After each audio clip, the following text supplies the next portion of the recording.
What up, everyone? Thanks for tuning in. You are here live with Aiko Peckham, Carmen Meyers, Jalin Weaver, and I'm Nate Jackson. We're talking about the 1933 bestseller Carter G. Woodson's The Miseducation of the Negro. Here's how our show is going to work. It's kind of a debate style / opinion style / summary type of a show on Woodson's book, along with other articles. Each of us will take turns being the moderator, and each of us will answer some questions. Here's the catch. Each person will get 2 minutes, only 2 minutes, to answer. Our first moderator, Jalin Weaver. Jalin, what up? Hi, thanks for the introduction. So this first question is going to be to Aiko and Carmen, and that is going to be, what is the education that Woodson wanted in order to revolutionize the Black community, and was it ever realized? We will start with Aiko. You have 2 minutes.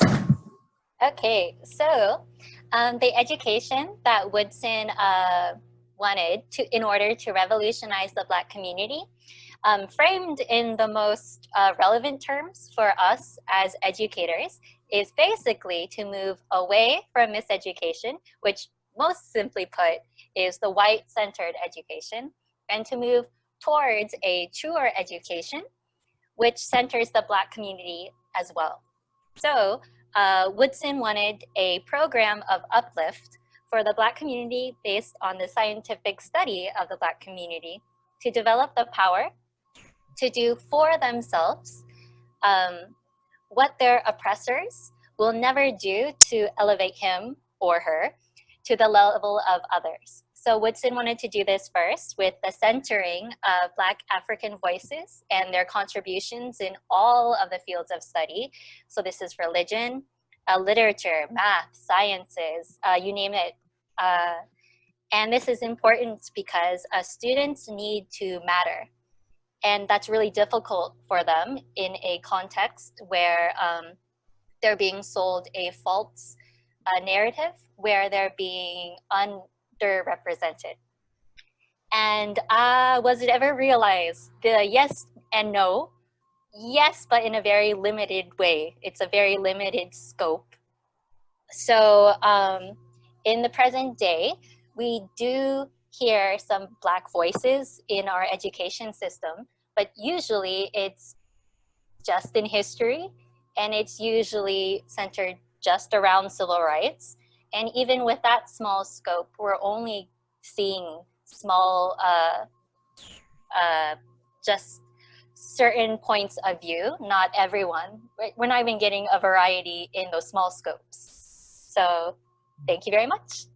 Thank you, Aiko. And now we will go to Carmen. Carmen, you have 2 minutes. All right. So I would echo that no loudly from Aiko. I would say no, that wholesome education. Oh, muted. It was not ever realized. We don't have the culturally responsive teaching that we need that centers the Black American in the narrative of being American. We don't have, so he really called for a wholesome approach to education, and so that also required career and technical education, so that way jobs could be received, and it's career and technical education of that specific day, and the future outlook, so that way when they're getting into the fields, they're not behind. We needed re-education on self-identity, sticking together as a community, buying Black politics. None of these things have been realized to the degree that they need to be. And that's even echoed by Baldwin 30 years later, and Dumas over 100 years, almost 100 years later. He states in one of his articles, "There is no clear historical moment in which there was a break between slavery and acknowledgement of Black citizenship and humanness, nor is there any indication of a clear disruption of the technologies of violence, that is, the institutional structures and social processes that maintain Black subjugation."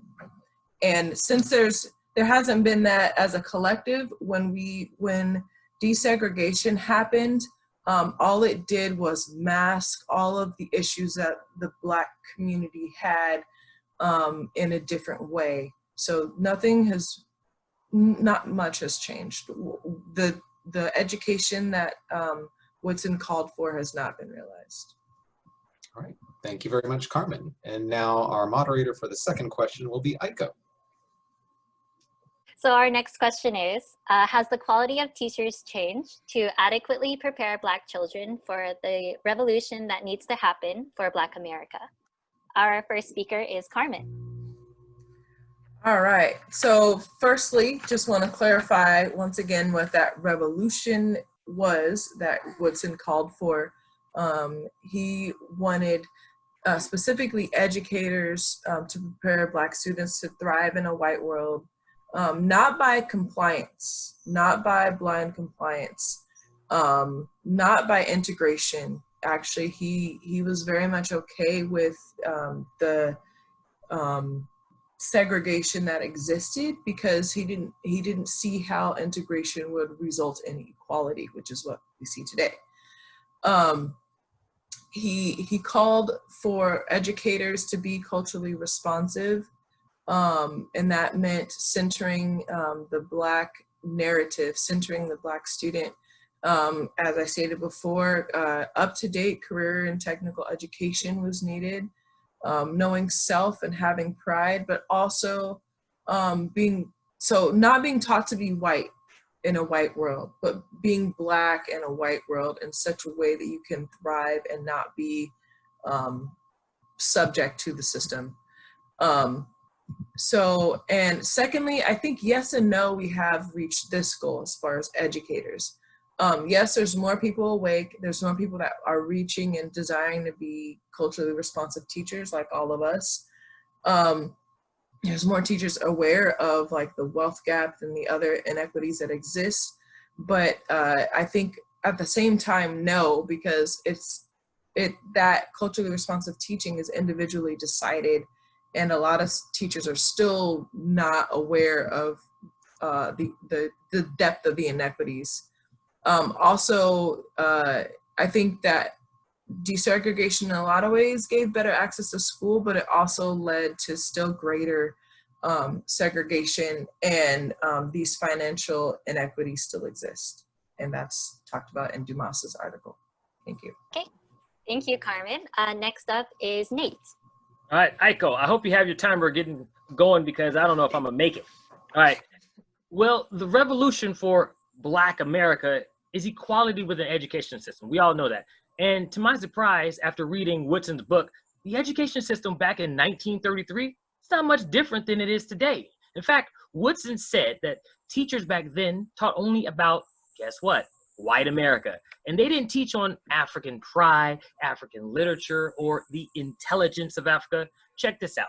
Aiko, Jalin, Carmen, did you know that ancient Africans could concoct poisons for arrowheads, or they had the knowledge of advanced chemistry and geography? I didn't. These things weren't taught in 1933, and is it a surprise to you that in the year 2020, teachers still aren't teaching about the intelligence that exists in Africa? In schools today, what you see of Africa is pretty much a disgrace. Africans are, in jungles, not educated, scary, dangerous, fighting all the time. That's what you see today. And that's what you saw in 1933 when it came to the education of Africa. Meanwhile, what's taught about Europe? Oh, you see the conquests, the art, the economic dominance. Well, isn't that convenient? We learn about the geographical explorations of Europe, but we never hear about the philosophy of Africa and their scholars. Woodson said that this omittance of African history was intentional. It was to give the Negro an inferiority complex. He said that the white people knew if they could control the mind, they could control the Black person. So has the quality of teachers changed to adequately prepare Black children? No, they have not. Little Black kids today only aspire to go to Europe. Why? Because that's what they're taught. Now, I'll concede that there's a little bit of effort with ethnic studies classes due to the recent progressive movement, but ultimately, the teachers in 2020 are teaching the same as the teachers taught in 1933. That's all I got to say. I think I made it. Did I make it? Yes, thank you very much. Our next moderator is Nate. Thank you very much. Here's a question. The issue of time how the past still lingers, haunting, tied to the more things change. How do educators deal with the lingering past / suffering? Does it need specific address? What do you think? Jalin, 2 minutes, you're on. All right, thanks, Nate. So maybe to give even a little bit more context, this is really Michael Dumas in his article, Losing an Arm, that addresses this question of the impact of the past on the present. So another important concept that he has in the text is this idea of small and large suffering or misery.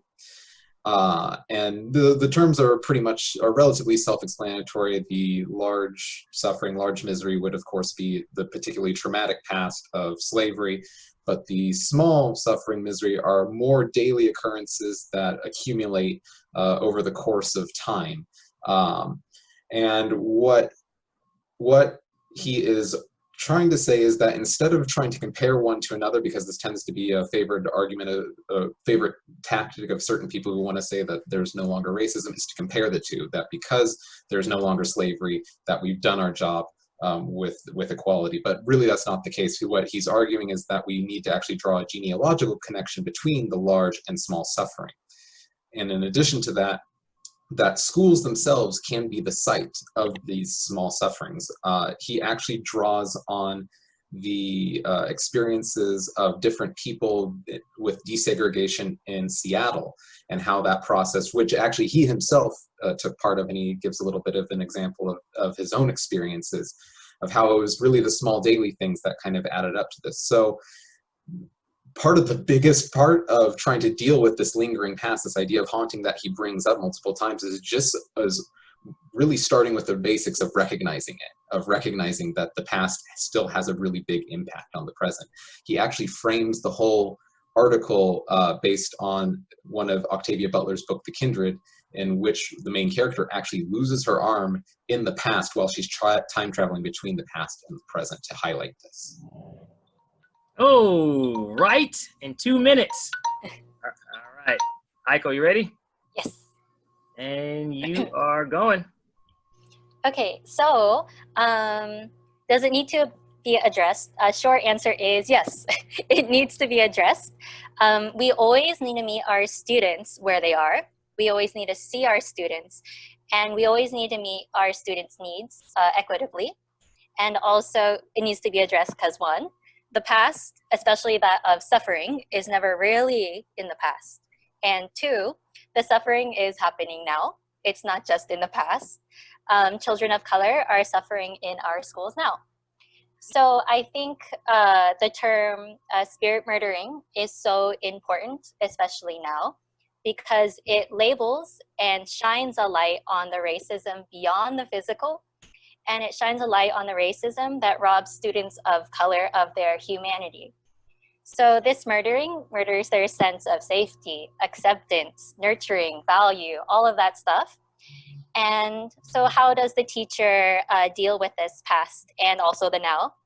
So in Dumas's writing towards the end, I liked the part where he says, to reflect and reveal their own suffering in ways that are safe and in ways that allow them to remain the protagonists of their own narratives and survivors rather than damaged victims. So with suffering of the past, I thought this was really powerful because it's real, and for suffering, it's so important to have healing.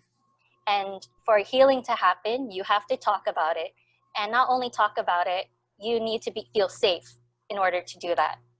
And also for countering the suffering of the now, really quickly, ways that we can counter the spirit murdering is uplift, humanizing, value our students' voices, student centering, and also what Woodson said about representation in our school subjects in general. Thank you very much. Ooh, that alarm just puts a lot of pressure on you. Okay, now we're going to switch moderators. Who's the moderator coming up next? The next moderator is Carmen. So we have a question specifically regarding James Baldwin's speech titled A Talk to Teachers. Answers will be Nate and Jalin. The question is from a quote that states, "Those of you who deal with the hearts and minds of young people must be prepared to go broke." As a teacher, what does that mean to you, and how do you plan on implementing his words into your teaching curriculum? Nate, take it away. Oh, thank you for asking, Carmen. Hey, by the way, when I say this, I want you to think of a presidential candidate with the orchestra in the background, that's like the nice empowering music. Here I go. When I think of go for broke, I think about the environment I grew up in, and I think about the kids who were on free lunch or on reduced lunch. And I think about the kids who had to take care of the little brothers and sisters and didn't get to enjoy their childhood. And then I think about the kids who had so much potential. They could have been great athletes or great musicians, but they fell to the temptations of drugs and social pressures. And then I take all of that with me and I bring it right back to my classroom and use it as a constant reminder that I'm going to be the hardest, or I'm going to try my hardest to keep at least one of my students from going down that same path that so many of my classmates did. When I think of going for broke, I'm prepared to do the extra work it takes to help students to get access to essential resources for survival, because I know that some of those kids I deal with, they're going through hunger. Last year in my classroom, a student approached me and quietly said that she was hungry, and I didn't have any food on me. But I made up in my mind that day that I would always have some kind of snack for these kids. I'm going for broke. It's my little way to fight kid hunger in America. I'm a teacher, and my job is to teach. But to me, that's not going for broke. That's going for pay. I'm getting paid. Going for broke is when you think of kids who are homeless in your school and you don't just sit in your chair or in your classroom and do nothing about it. Going for broke is, in spite of all you have to do as a teacher, grading, parental phone calls, conferences, lesson planning, and more, you stop what you're doing to look for extra resources to help that kid. Instead of going home early, I stay a little longer to mentor students who seek advice and wisdom, to hopefully give them a better life and clearer path. I'm going for broke. Thank you.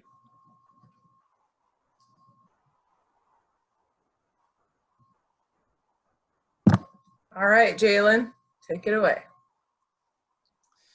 So a little, actually the sentence right after the quote that Carmen mentions, he gives an alternative sort of definition to what he means by going for broke by talking about how that there will be a lot of resistance actually to any sort of big progressive changes. So to me, part of going for broke means being prepared for that tension to exist, and not trying to avoid it, because as he kind of posits in his writing, there are a lot of students out there that really don't have the option of avoiding these sort of tensions, that there are forces that are actively trying to undermine their existence to a certain degree. So going for broke can also be a big part of reaffirming those students' identity, that they aren't ignored, they aren't forgotten, that they still have value as human beings, as people. And I think the other really major element is towards the end of Baldwin's writing, which I found particularly powerful, when he talks about the conditions of the ghetto as being described as criminal. But he counters by saying that they're rather a symptom of a criminal conspiracy. And so kind of with that idea in mind, I think for going for broke is not being complicit in this criminality, is not being complicit in promoting a structure that says that one helps create the conditions for the poverty, for the lack of education, and then to actively work against it. To kind of tie it a little bit back to Michael Dumas, another article that we read was on anti-Blackness, which wasn't only that Black students were being ignored, but rather that there was a whole hidden curriculum of equating badness with Blackness. And that kind of ties into his whole criminal conspiracy aspect. So again, it's something that we need to work against, not be complicit with. All right, great answers, both of you. Thank you so much. That's right. Before we conclude this video, Aiko and Carmen, did you guys have any last minute thoughts? Going for broke is the only way to go. That's what I plan to do. That's why I'm in this program. That's right. Aiko. Exactly what Carmen just said, actually. It's like the only way. That's right. That's right. Well, guys, this concludes our video. I hope you enjoyed it. This has been a review of Carter Woodson's The Miseducation of the Negro. Fantastic book. Strongly recommend you read it. It might help your life, help your soul, and help all your teaching goals. Anyway, have a fantastic day, and thanks for joining in. Carmen, Jalin, I'm Nate Jackson, and of course, Aiko. We're out of here. Adios.